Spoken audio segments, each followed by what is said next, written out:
Եվս մեկ անգամ բարև ձեզ, շնորհակալություն ես հնարավորությունը ընձեռելու համար։ Իմ հարցադրումը եւս ընտրությունների մասին է տրամաբանորեն։ Պարոն Կարապետյան, օրերս առաջին նախագահ Լևոն Տեր-Պետրոսյանը հայտարարել էր, որ իրեն մտահոգում է ոչ այնքան նախընտրական բանավեճի կոշտ ոճը, որքան հնարավոր հետընտրական զարգացումները։ Դուք որպես ներկայումս ամենաբարձր վարկանիշ ունեցող քաղաքական ընդդիմադիր ուժի առաջնորդ, ինչ սցենարներ եք կանխատեսում այս առնչությամբ, եթե իշխանությունը դիմի որևէ մեքենայության եւ հայտարարի ՔՊԻ հաղթանակի մասին,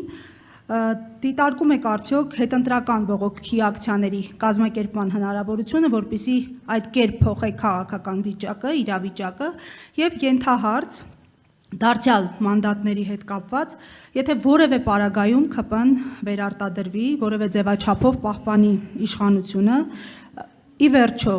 խնդրում եմ հստակեցնել, վերցնելու եք մանդատները, թե ոչ, եւ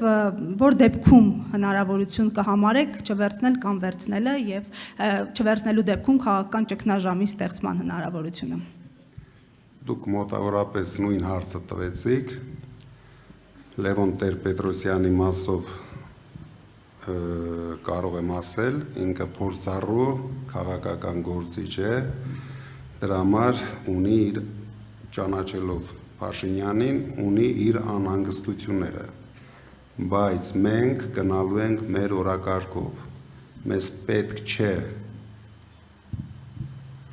տարբեր օրակարգների մեջ մասնակցել, մենք գնում ենք մեր օրակարգով, բացարձակ հաղթանակի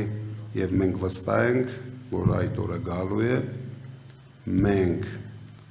ստանալու ենք հաղթողի մանդատը եւ ձևավորելու ենք կառավարություն։ Բայց նաեւ պատրաստ եք հետընտրական զարգացումների,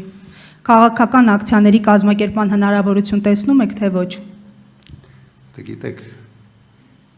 հիմա այսօր մենք քննարկենք, թե ինչ է լինելու ընտրությունից հետո դրանից 1 ամիս հետո դրանից 5 ամիս հետո,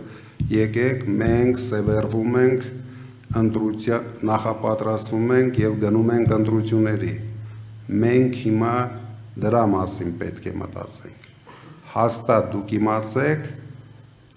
մենք պատրաստ ենք եւ պատրաստում ենք ցանկացած քայլերի։ Դրանից ավել ես չեմ ասելու ձեզ։